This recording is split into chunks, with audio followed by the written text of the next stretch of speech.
Welcome back, my fellow degenerates. Believe it or not, we are already one-fourth of the way through the NFL season. This means there's only 10 weeks left in the fantasy football regular season. This year, full of surprises. Some probably working out in your favor, some definitely not. So, like that, some projected stars taking a backseat, some newcomers making a name for themselves. Malik Neighbors, wide receiver one, dude's an absolute dog. Also, disgusting amount of injuries around the league. This week, Simon joins Dan and I to weigh in on the season. The sluggish starts most offenses are seeing, the resurgence of the running back position, as well as the downfall of the tight end position. Hopefully, you guys listen to me. You drafted George Kittle, you drafted Brock Bowers, and you're doing just fine. So, if you guys want to leg up on your league mates from some bozos who watch far too much football, shout out Simon. Guy watches every play from every game every week. I don't know how he does it. His girlfriend probably hates him. Make sure to tune in.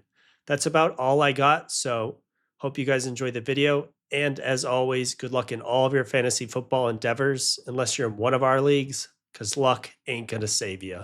Peace. In audio.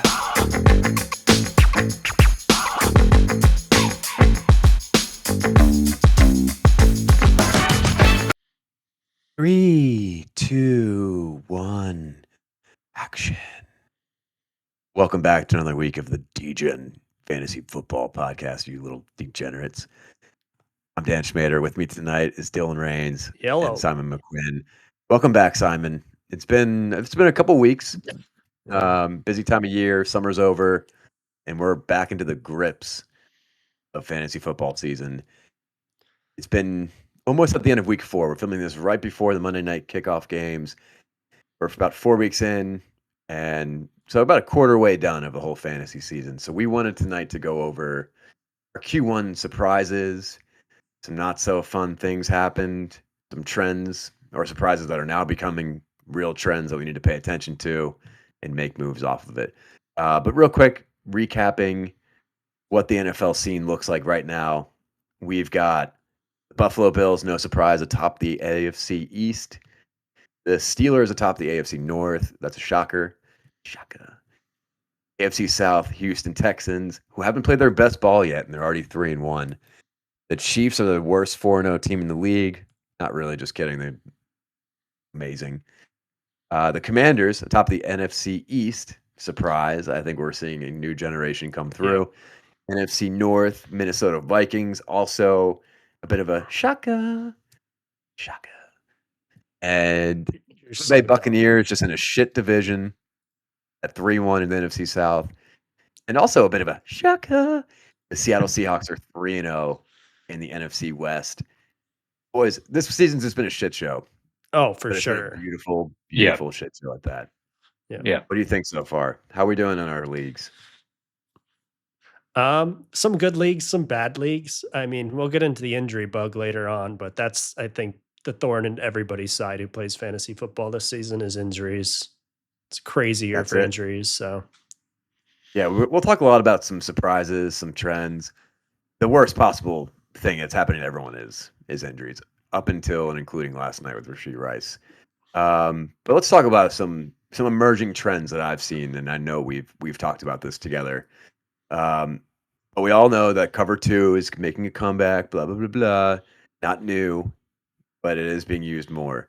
And what this has done is limited passing yards, except for truly elite quarterbacks like Sam Darnold and others. Just Sam Darnold. And Justin Fields threw for over 3. Derek Carr. Justin Fields threw for over 300 yards yesterday. But what this has possibly done is made the running back position a lot more important. And of course, there were still a few duds in there in the dead zone, historically what's known as a dead zone. But we've also seen players like Brian Robinson Jr., David Montgomery, and Aaron Jones really rise from what has historically been the RB dead zone after round 3 to about round 6 or 7. Do you guys foresee this being something we need to keep our eyes on in future fantasy seasons and not punt RB as much as I know we're all starting to like to with like a 0 look or a hero RB look?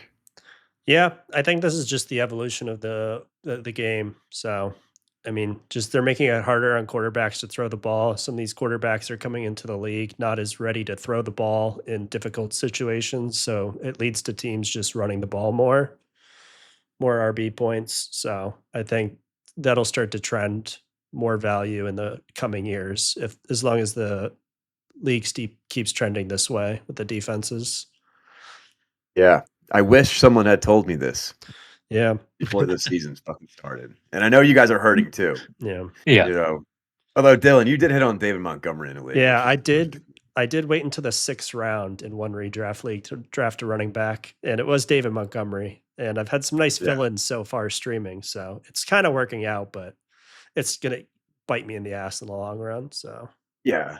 And it's not to say you're gonna hit on every running back in this round. Like Ramondre had an early quick start to the season, and that was a pretty obvious sell high candidate given just the state of the Patriots organization.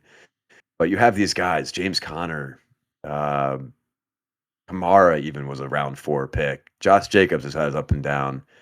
Kenny Walker, we haven't even seen the best of. Joe Mixon when he's back from injury.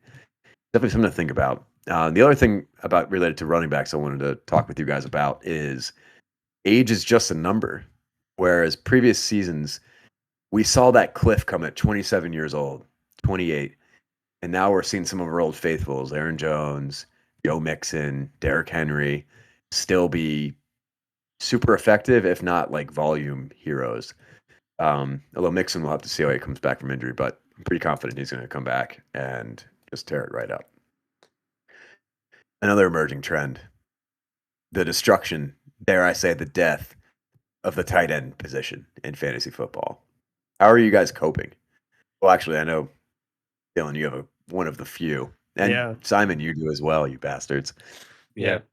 I got a lot of George Kittle stock this year, as well as Brock Bowers. So, And um, Simon's rocking Jake Ferguson. yeah, You motherfucker. yeah, Jake Yeah, Ferguson. I'd say it was a lucky guess, but I've never been very high on drafting tight ends too early. But this year has just been brutal for tight ends. I got so lucky with Ferguson. yeah, Dude, so you guys waited, which was the play, because you have Ferguson, who I forget what round he went in redraft, but it was later. Not this fifth, sixth round bullshit. yeah, Brock Bowers also late, Dallas Goedert late, Pat Fryermuth late, who are all right now, and Cole Kmet late. Cole Kmet, Brock Bowers, tight end 3, Dallas Goedert tight end 1, Kmet 4, Fryermuth 5. Fucking Isaiah Likely, but that was from one game. And then Jake Ferguson just got back from injury. I think going forward, I don't know what to think about this. I don't know what the trend is with this, or if this is just kind of a weird blip, and next year yeah. it's okay to draft Trey McBride I again. I But think this is the Travis Kelsey effect. I've been a big fan in the past of drafting tight end early, specifically Travis Kelsey, or if you go far enough back, Rob Gronkowski. And everyone kind of sir, wanted to pencil these young guys in this year to be Gronk or Kelsey, and I mean, I stayed completely away because I knew that's not the case. Like Laporta looked good last year, but still, like points per game wise, he was like just barely above 14 points per game. That doesn't Yeah, warrant his 3rd round pick. So if right. you're getting a tight end that early, it needs to be like an absolute hammer. And I didn't think any of these guys were that hammer, so I stayed away. So, but the upside of it, like, that people chase is so worth it if you do have that Travis Kelsey, where you just are getting, like, 10 more points per game than anyone else in the tight end position. It just feels like you can't lose, so Right. yeah. Kelsey was on many playoff rosters over the years, but like, would you even draft Brock Bowers in the 3rd round next year? Or is that another trap? Because while Brock is the tight end 3, his points per game are still not 17 to 20 like we're seeing with Kelsey. um, Simon, what do you think? You're a big Bowers guy. I Yeah, I love Bowers. I think he's going to be the tight end 1 for the next couple of years. But I think you have to compare it to what type of production we're seeing out of the round 3 wide receivers right now, and compare Yeah. that to, like Dylan was saying, if you can hit on the next Travis Kelsey, then it's totally worth it. Because some of these 3rd round wide receivers have been total busts Yeah. in terms of Same with second. Yeah. yeah. Yeah. It's Uh, also like too early in this year. I mean, we're 4 weeks in, right? Just the first quarter of Yeah. the year. So we don't really know how Bowers will look at the end of the year. I mean, I hope he just keeps doing what he's doing and finishes that way, if not like a little higher production. But even then, he's still only like 12 points per game right now, which isn't right. great. So I wouldn't Yeah. take him with a third So round pick for 12 points per game. Yeah. yeah, he's 10.7 in full PPR. Yeah. So it's even less than I thought. Yeah, and 8.2 and a half. So yeah, keep that in mind. We'll have to see how the season plays out. But just because someone finishes tight end one or in the top four does not mean that you should now propel them into, a top 6 round pick. Yeah. Especially based off of perceived incoming volume, like Dalton Kincaid. That was regrettable. Although Kincaid's starting to play a little bit better. Yeah. He's starting to heat up. And then the most important emerging trend is that it is almost guaranteed. It is almost guaranteed that one of your best players in your team is gonna get hurt.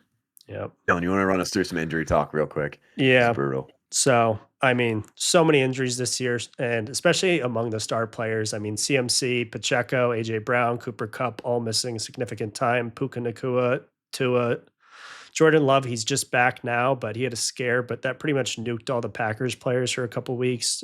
Joe Mixon, like you mentioned earlier, Rasheed Rice last night, probably out for the season with an ACL. I mean, the Rams O line is suffering, and Stafford has no time to throw the ball, so he's just getting destroyed out there. Um, Justin Herbert, he's getting banged up, but he did look great yesterday, so he's Yeah. kind of coming above that. And then Anthony Richardson yesterday with the hip injury, Sam Laporta, McBride concussion, but he missed a game. Tank Dell with his hand, Jordan Addison, who's now back, but yeah, just a lot of big names. Kenneth Walker, he had a great week one. Now he hasn't played since. Hopefully he's playing tonight. I haven't checked yet if he has, but that's the plan. So, and then yeah, just so many big names. It'd be a Yeah, kind of a mirror. Devontae Adams. Yeah, Yeah, Hammy. yeah. There's like way more than that too. Devonta Smith missed a Yeah, game. Devontae Adams, like it's just plagued around the league. So it's a fucking bloodbath. yeah. So But listen, we're degenerates. yeah, You work that waiver wire and you keep at it. yeah, All these injuries made me realize how important waiver priority is, though. yeah, When you're going into this, so like someone like Dontavian Wicks, I don't know whether that was just he had 13 targets last night and 2 touchdowns. That's a guy that you want to be prioritizing on a waiver wire this week, for example, because Christian Watson also Rest seems to in have gotten peace. so be careful with the waiver wire Yeah, position. Like people picking up Kareem Hunt. Actually, I'm okay with that. It's a pipe dream, but yeah, you know what I mean? So just beware. yeah, All right. We're 4 weeks in, like you said. So this is kind of a overreaction, or should we react? Should we not react? But underperformers so far. Dylan, why don't you take us through a few, yeah. and we'll say how we're feeling. So despite the team's hot start with the Tampa Bay Buccaneers, Rashad White has looked miserable so far. He's only averaging 9.7 points per game. Um, He's looks like he might be losing his job to Bucky Irving, the hot rookie who was a 4th round pick. So it's not like he was a ton of draft capital. And White was going in the 3rd round in most leagues. Next up, Anthony Richardson. He got hurt yesterday, but even before that injury, he was just looking abysmal. He had one good game, but he's still averaging less than 12 points per game, QB 20 on the year. And then Garrett Wilson, everyone was banking that this was going to be the year with AR, and they still look like they're on a completely different page out there. He's still barely getting 10 points per game outside the top 35 wide receivers. Abysmal start. So I think those are the biggest underperformers in my eyes right now that haven't been injured. AR is now, but until this point. So that's what are your thoughts on those guys? I think they're good picks because they all were drafted. They all were drafted very, very high. Yeah. Simon, do you think that Rashad's going to potentially make a comeback in this world? No, I've always been a Rashad believer, but I'm hopping off that train. Yeah. I think Dylan was right about Bucky. Rashad is so inefficient. Yeah. His receiving upside is good, but his lack of rushing yards right now is it's killing his stock. I would hop off that train. I'd say The the team, I'd say the man, craziest one is definitely Garrett Wilson. yep. I think a lot of people thought him and Rodgers were going to be on the same page, and if you just watch the Jets games, they are so off with each other, and Rodgers is just for some reason peppering other receivers and Yeah. getting it done with them. But yeah, Garrett Wilson. I mean, some people were taking him in the first round, so that's Yeah. Who when did you're that? getting. Oh, Yeah, man, it's surprising, but and that was a risky pick, obviously, but he seemingly was an elite talent, right? yeah. That's what Yeah, you kept hearing. All you're missing is the quarterback. Um, and I just don't know. Like you guys said, he has other options. They have a good week one week, and then they suck the next. So I certainly wouldn't be. I mean, it would be conceivable to say that Garrett Wilson will finish with a higher points per game than that, but Yeah. I doubt he brings any return on that draft capital. yeah. Um, AR is injured. Another guy who I wouldn't say he's underperforming per his ADP, but he was definitely a guy that was hyped to the moon and back is Kyler Murray, Yeah. who he's the QB9, which again that's okay for where he was drafted. He wasn't drafted with the other first five guys really high. He was kind of drafted after CJ Stroud. And his points per game is 17 right now. He was saved by one massive week. And just the entire Cardinals offense is a little bit touch and go right now, Yeah. which has implications for Marvin, Michael Wilson, Greg Dortch for deeper leagues that we were all really hoping would take a step forward. Their defense is abysmal. So I think if you were banking on, Cardinals players, Trey McBride, to really do work for your fantasy team this year, I don't know. I might be looking to move some of those pieces if I can. Do you guys feel like the Cardinals, the hotness over the offseason can pull it together? Um, I hope they do. I have a lot of Cardinal stock. I mean, Kyler 2 weeks ago was great, right? I think he had a Yeah. perfect passer rating, 35 fantasy points. Like he just looked unstoppable. But then this week, the line just looked miserable. He was running for his life out there. So, I mean, if he doesn't even have any time to throw, it's just hard. But I don't, It also sounds crazy because it's the Commanders, but I mean they do have Dan Quinn now. Their defense is actually looking pretty decent. I yeah, mean he's a Sure. defensive minded coach, so I don't know. Maybe it's too early to hop off that train, but the Yeah. Cardinals are pretty up and down right now. yeah, Yeah. Yeah, it's frustrating. He's kind of got like the Lamar thing going on, Yeah, yeah, which is Lamar can either win you a week or he can be so bland. yeah.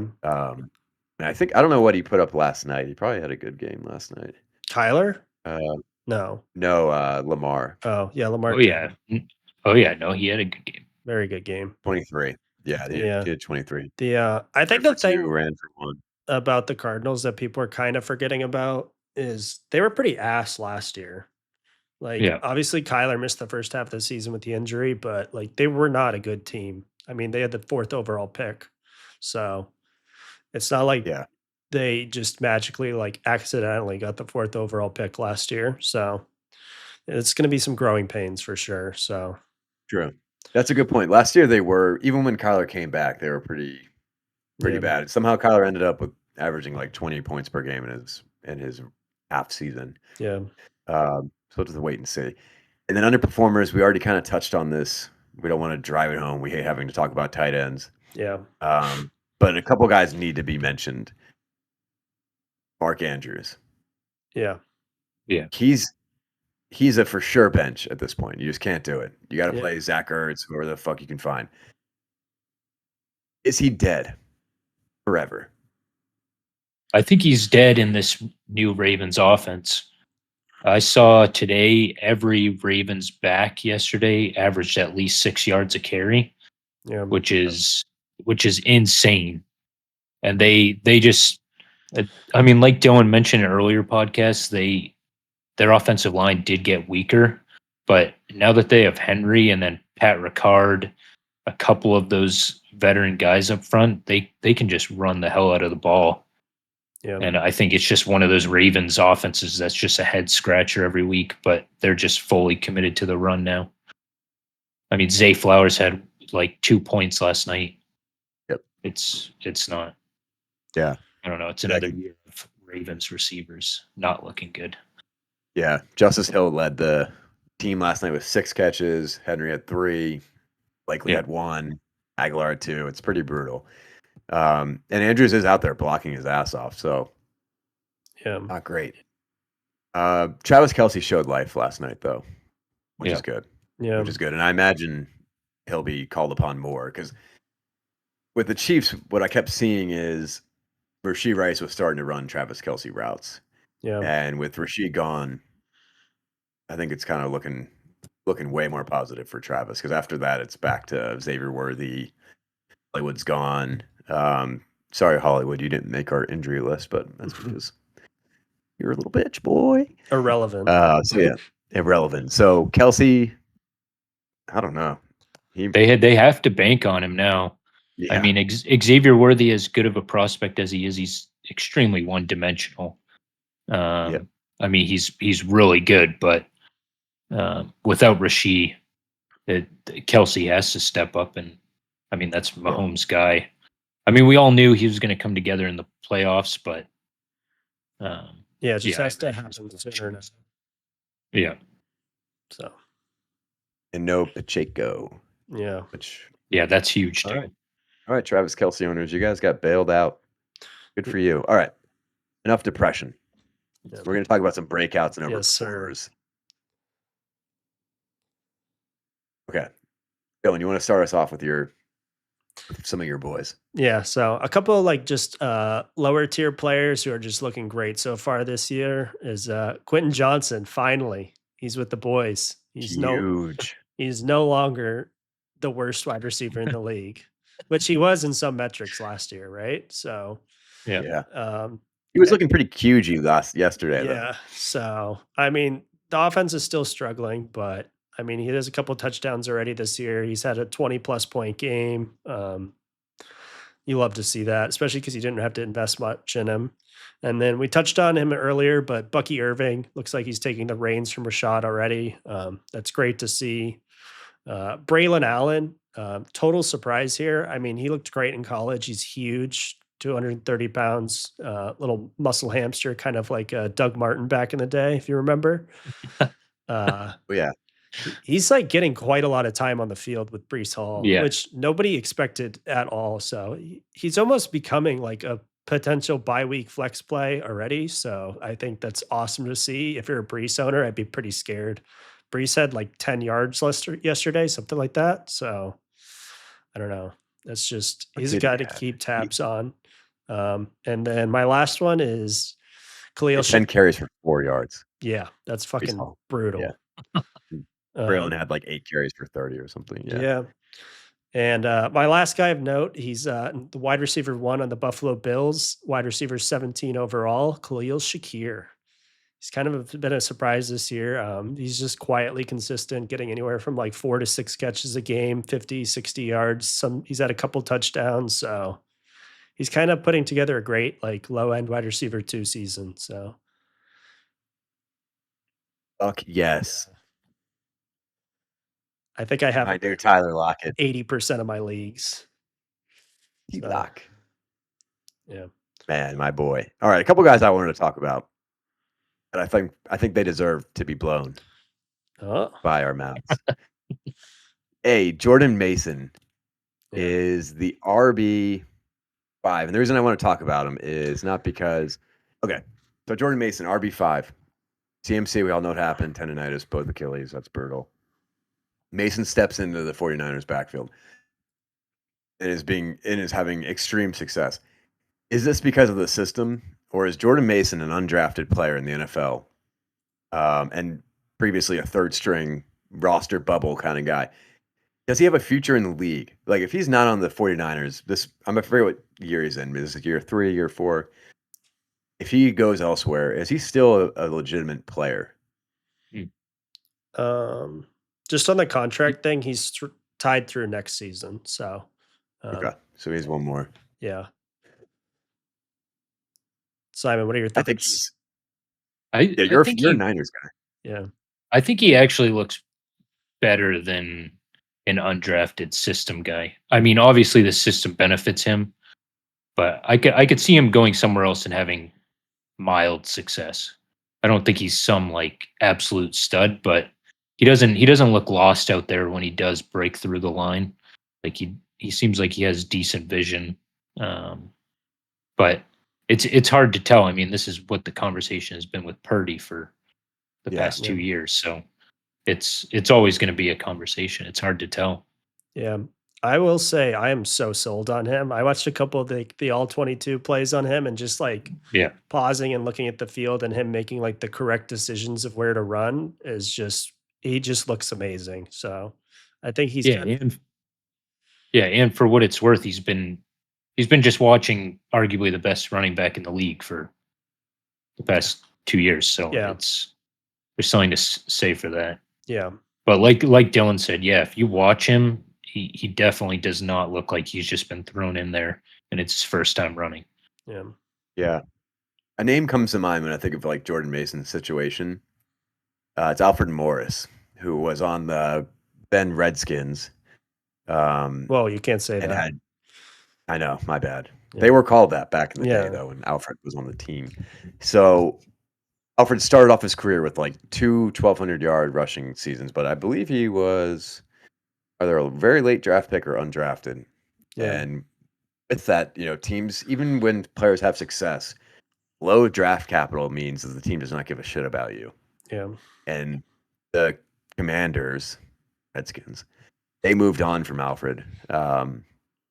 Only after a couple seasons, they kind of just used him and abused him. Yeah. Yeah.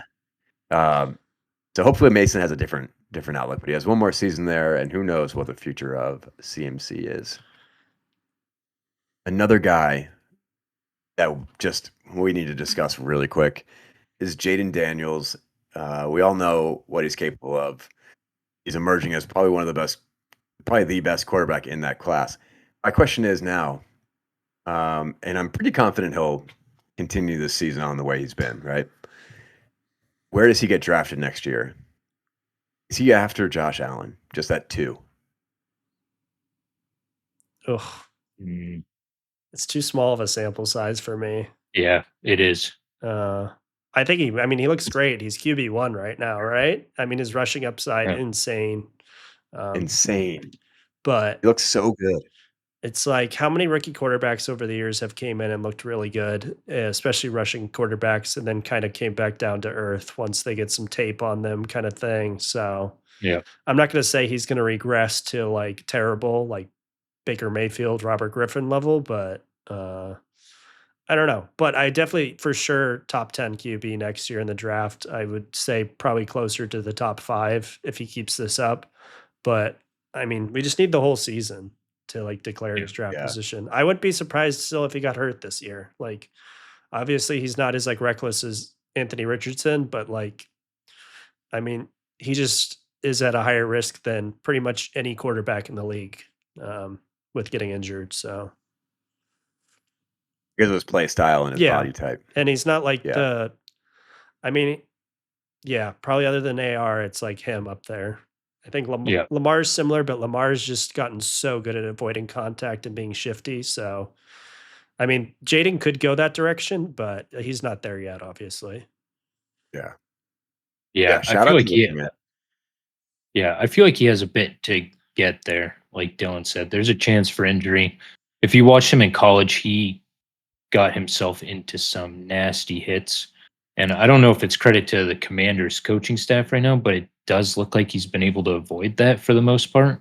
Yeah. But yeah, 4 games is such a small sample size. But obviously right now he looks like the dual threat fantasy king.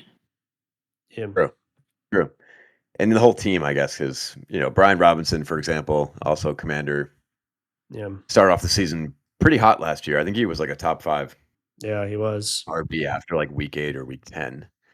And they kind of came down to earth. So, yes, sample size is small. Shouldn't overreact, but Jaden Daniels is looking like Yeah. an absolute I stud. will say too, passing, Jaden Daniels looks so much better than I think anyone was expecting. So, I Oh mean, that yeah, was kind of like the only knock on him, NFL QB wise coming in was like, I mean, he had Malik Neighbors, Brian Thomas Jr. in college, threw yeah, for 5,000 yards. It's like, oh, well, I mean, Malik's just a god in college and he still is in the NFL. So, but yeah, he's been throwing, I mean, Terry looks so happy. I mean, he's hitting up every receiver yeah, there. Just he looks so good in the yeah. passing game. So, yeah.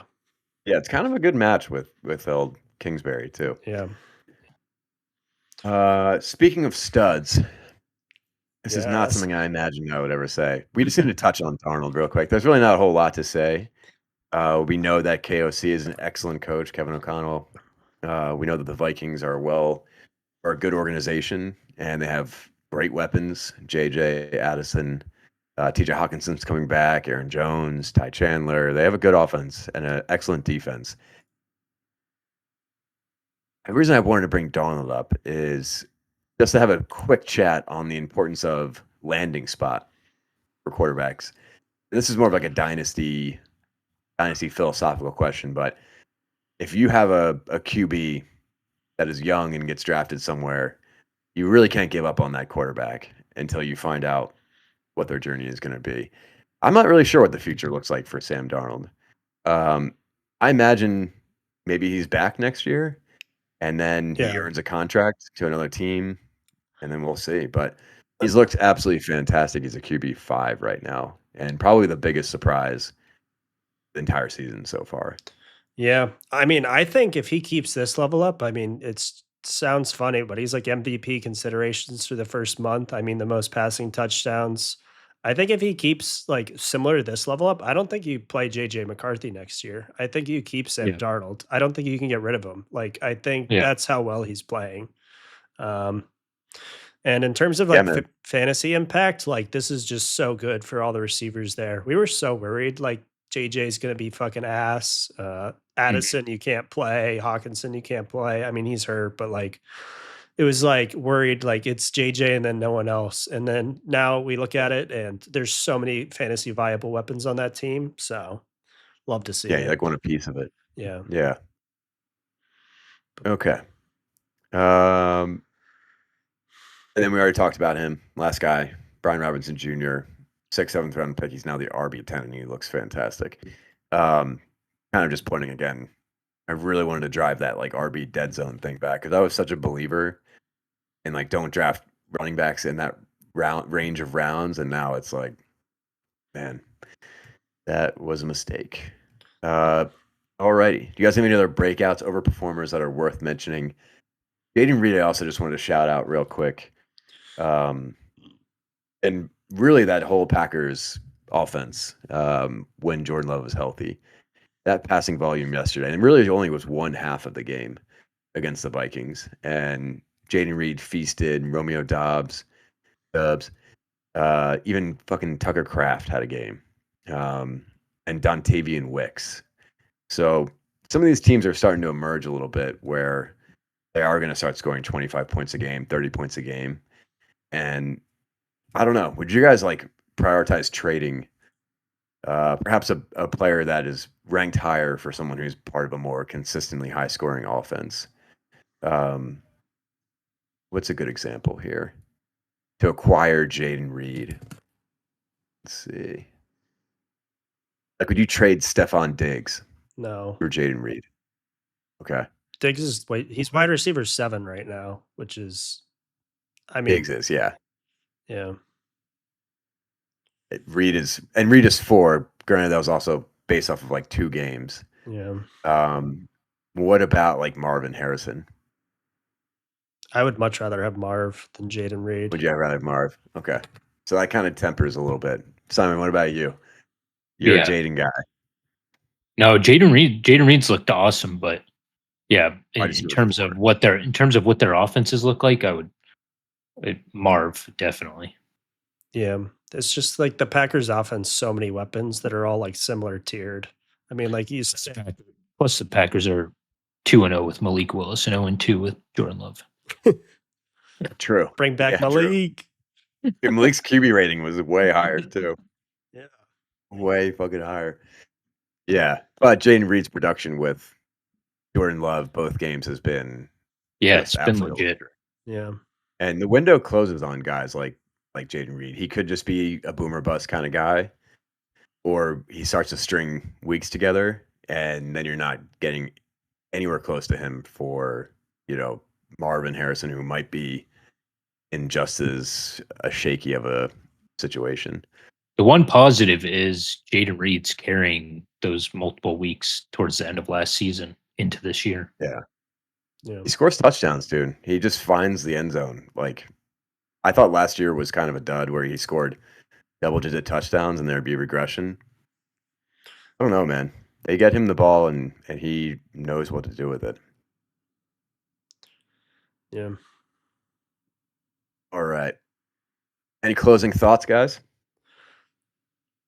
Yeah, I had one thing. I was watching Steve Smith podcast the other day, Steve Smith. and the man who was the biggest QJ hater, and he was right about QJ in his opening year, but he mentioned the arrival of Harbaugh is he sees that Harbaugh is turning QJ into a Vernon Davis type player when Harbaugh coached Vernon Davis. Yeah. And he sees that as a huge positive for QJ's career. And I thought that was kind of interesting and could be somewhat valuable for fantasy wise in terms of like a touchdown here or two. And we've already seen it kind of. Yeah. I mean, he's definitely playing to QJ's strengths, something that Staley did the opposite of. Yeah.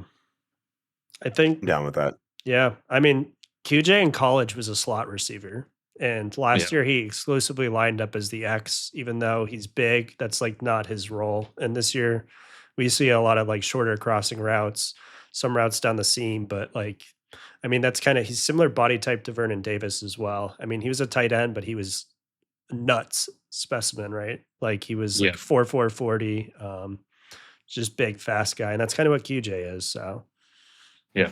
it's kind of his calling, so we could see. Yeah. Yeah, and you really can't like undervalue the importance of having a coach who instills confidence versus like, I don't really know much about Brandon Staley, but he just didn't seem like a guy like Harbaugh who's like a real players coach who will show them love, show them that they can play, and play with confidence. And I think we're starting to see that from Cuge. Obviously, I think for this season, Cuge is like you hope he's a flex worthy guy. Yeah. In that offense that obviously has limitations to their passing game. Yeah. All right. So that does it for the first 4 weeks. We have a big matchup tonight. A bunch of fantasy games are still on the wire. And let's give a big shout out to DeAndre Hopkins tonight. Yeah. He's going to need him. He's got a 2-point. He's got almost 3 points right now. Yeah. You're only down by 10 now, baby. Hey, That's it. The Titans are driving right now, end of the first quarter. 3rd and 6 on the Miami. One touchdown. All it takes. Yeah. So. Yes. Awesome. All right, boys. We're the DGen Fantasy Football Podcast. Please make sure to like, subscribe, share, and comment. Yes, sir. Yep. Helps us get recognized a little bit more. Yeah. See you next week. Huge. See you guys. See you guys. Peace.